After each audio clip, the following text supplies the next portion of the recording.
పరిశుద్ధ గ్రంథంలో చాలా రకాల ప్రార్థనలు ఉన్నాయి. వాటిలో శ్రేష్టమైనది కన్నీరు ప్రార్థన. గమనించండి, కన్నీళ్ళు ఎందుకు వస్తాయని జ్ఞాపకం చేసుకుంటే శ్రమ, దుఃఖము, బాధ వచ్చినప్పుడు కన్నీళ్ళు వస్తూ ఉంటాయి. పరిశుద్ధ గ్రంథంలో కన్నీళ్ళు విడుచుట, ఏడ్చుట, దుఃఖించుట అన్నీ కూడా ఒకే పదాలుగా మనం చూస్తూ ఉంటాం. దేవుని యొక్క సన్నిధిలో కన్నీళ్ళు ప్రార్థన చేయడం ద్వారా శ్రేష్టమైన మేలు పొందుకుంటాం.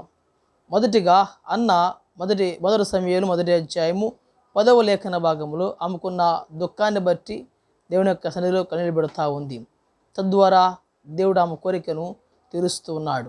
అలాగే నెహెమ్యా గ్రంథం 1 అధ్యాయము 4వ యెరూషలేము యొక్క ప్రాకారములు పడిపోయినప్పుడు యెరూషలేము యొక్క వార్త విని దుఃఖిస్తూ ఎప్పుడైతే ప్రార్థించాడో అది చేసిన దుఃఖించే ప్రార్థన, ఏడుపు ప్రార్థన నెహెమ్యా జీవితంలో శ్రేష్టమైన కార్యాలు పొందుకుంటున్నాడు. మూడవదిగా జ్ఞాపకం చేసుకుంటే యోహాను సువార్త 11వ అధ్యాయము 33వ మరియా ఏడుస్తూ ఉంది, దుఃఖిస్తూ ఉంది. కాబట్టి ఎప్పుడైతే మరియా ఏడుస్తూ ఉందో చనిపోయిన తన తమ్ముడిని తిరిగి మళ్ళీ సంపాదించుకుంటుంది. గమనించండి, కన్నీళ్ళ అనుభవాలు మనం కలిగి ఉండాలి. ఎప్పుడైతే మనము దేవుని యొక్క సన్నిధిలో కన్నీళ్ళు పెడుతూ ఉంటాం, ప్రార్థిస్తూ ఉంటాము, మన ప్రార్థనలన్నీ కూడా దేవుని గ్రంథంలో లిఖిస్తూ ఉంటాడు. అట్టి కృప దేవుడు మనకు అనుగ్రహించును గాక. ఆమేన్.